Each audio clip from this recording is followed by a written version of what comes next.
Hey, Nighthawks! We're academic coaches at UNG, and we spend our days in coaching conversations, talking all about your success in college, the tough moments, the little wins, understanding your strengths and the skills you need to thrive. We're here to share real coaching moments, offer you practical strategies, and simple steps that you can apply today. We believe you have what it takes to succeed at UNG, and we're cheering you on every step of the way. This is Nighthawk Coach Talk.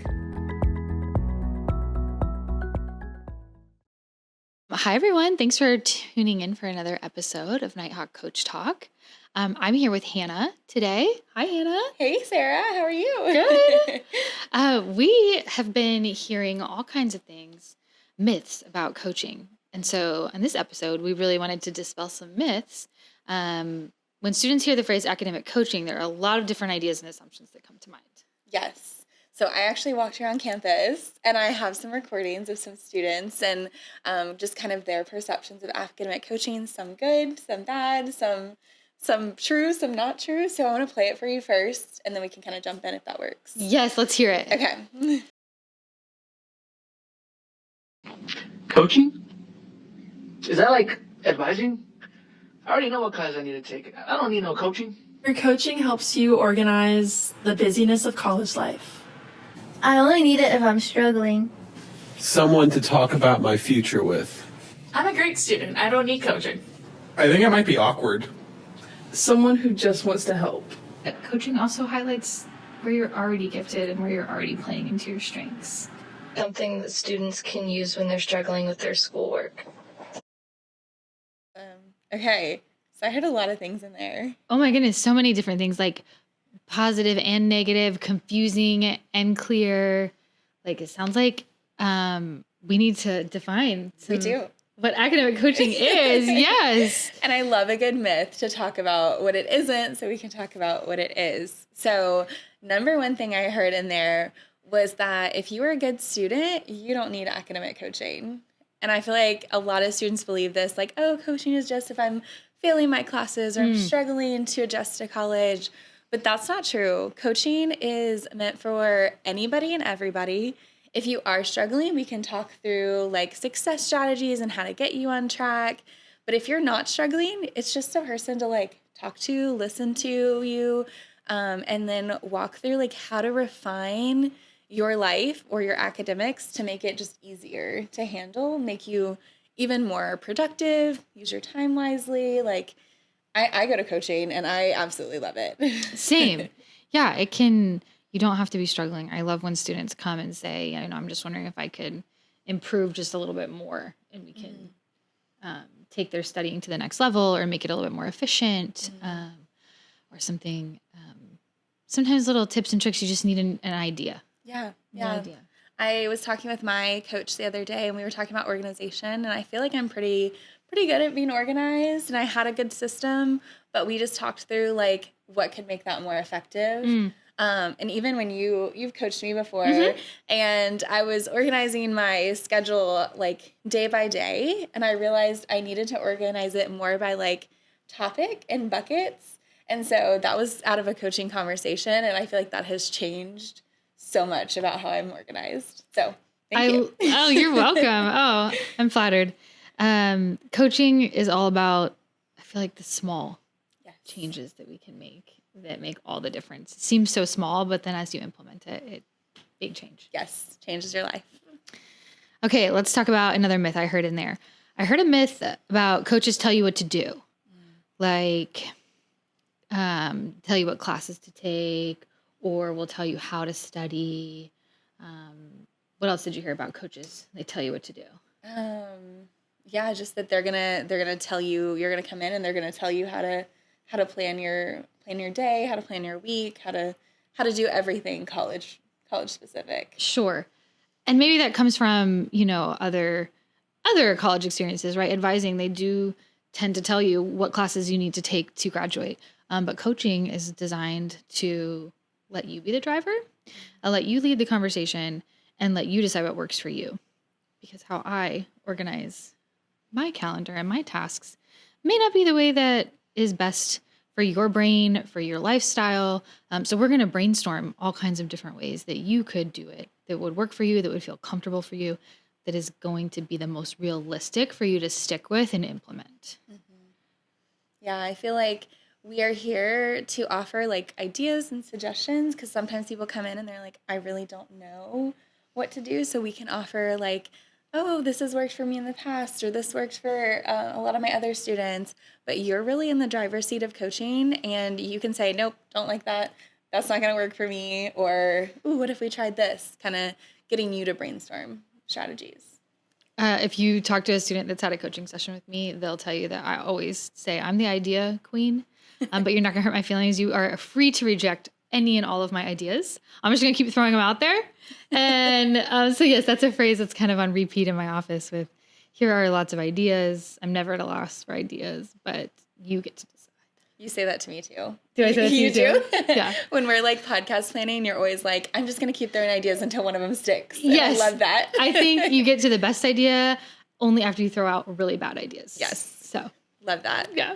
Yeah. So you are definitely in the driver's seat. Coaches do not tell you what to do, which kind of leads into number 3 is that I feel like a lot of students think that they should already know how to do this. Like they should already be good at college. They're here. They should know how to study. They should know how to meet new people. They should know how to just get the right grades. And that's not true. This is brand new to you. You have never been a college student before, or even if you had and you're coming back to school, like this is new. You don't have to be an expert at everything or anything. And coaching is a great space for you to kind of explore like what is working well, what isn't working well, what do you want to get out of your college experience?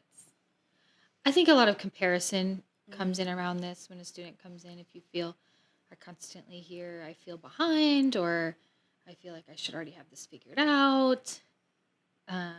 You're usually comparing yourself. My friend has this planner that they color code. That doesn't work for me, right? So coaching can really kind of help tame the comparison game and start with where you are. Yeah. And one thing, Sarah, I've heard you say many times in coaching sessions is you said you should. Like, let's explore that a little bit more. Why do you feel like you should have a plan? You should have a good system. Oh, yes. I try to ban the word should as gently as possible as you can ban a word, because that usually means we're heaping feelings on ourselves that are not propelling us forward. Yes, I love that. Myth number 4 is coaching is the same as tutoring. Has anybody heard that before? Yep. I've had students come into my office and be like, I need help with math. And I'm like, you probably don't want me helping you with your math. I have not used my math brain in a while. Coaching is not the same as tutoring. So the differentiation, tutoring will help you with subject specific. I'm in brief calc. Class was confusing. I don't know how to work these problems out. Coaching would say, how are you studying for brief calc? And we'll look at the structure that you're setting. What's your environment around this? How can you ask for help if you need it? How often are you revisiting the material, right? So we're going to talk about the study habits. We're not going to talk about the study content. Yes. Yeah. I like to think of it as like tutoring is the what, the content, and coaching is the how. How do you go about studying? How do you go about planning your time? How do you go about that studying? There's some best practices for studying that I didn't even know as a college student that I teach students now. And so sometimes finding that little step that you're missing can make all the difference. And so we'll talk through different study strategies, a study cycle, and just make sure we're supporting the tutoring that you're hopefully getting. Absolutely. Yes. Awesome.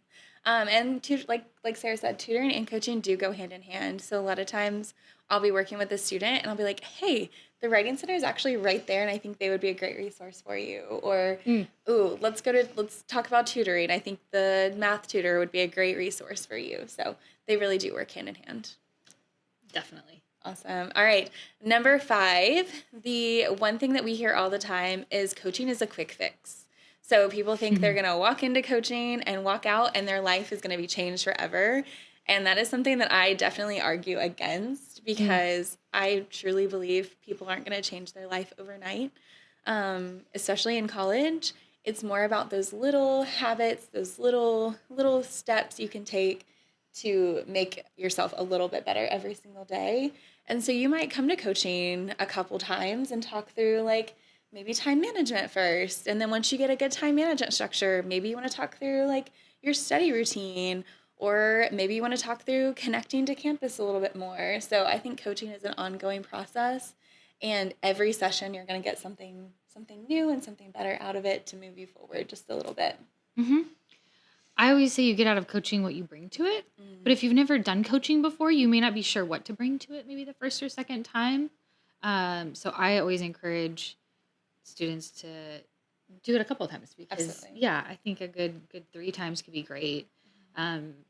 You'll get to know the coach you're working with. They'll get to know you a little bit more. You'll kind of figure out how it feels, maybe what you want to bring, what questions you want to ask, what you want to work on. You'll be able to narrow down the progress you want to make and see some results. The first coaching session, you might walk away from being like, I've never done that before. That was kind of weird. What just happened? Yeah. They asked me a lot of questions. So I would say if you're really wanting to make some progress, give coaching a couple sessions so that you can really see that momentum. Absolutely. Yeah. And like Sarah said, getting to know your coach is really important. When we get to know you, we can give you better tips, better tricks. We can say, oh, I know that you really don't like paper pencil calendar. You're really a digital calendar person. Let me show you this tool I found, and can kind of personalize the session a little bit more towards you, which is really cool. Mm-hmm. Awesome. Well, we also, one thing you mentioned is, what do I like walk into a coaching session with? Or like, how do I prepare? We have another episode on all like what a coaching session looks like from before to during to after. So if you were curious, even just a little bit, I would definitely check that out. Yes, you can get a sneak peek into a session. So that way you know more what to expect. Awesome. Yay! So we talked about 5 myths of coaching. Coaching is only for students who are failing. We talked about how that's not true, about how coaches tell you what to do, about how absolutely not it's a partnership and a conversation. We talked about a lot of times students enter feeling like they should already know how to do college, and that coaching is a safe space to actually figure out what you need to, how you can grow, right? But that it's totally okay to not have it figured out. We dispelled the myth that coaching is the same as tutoring. Yep. And talked about the differences between those. And then coaching is a quick fix was the 5th myth. And we talked about giving coaching a chance, giving it a couple sessions to really help you find some momentum and gain some speed. We hope you hear from this episode that you do not have to have it all figured out, that you just have to be willing to start. And so we hope to see you in our office on whichever campus you find yourself soon.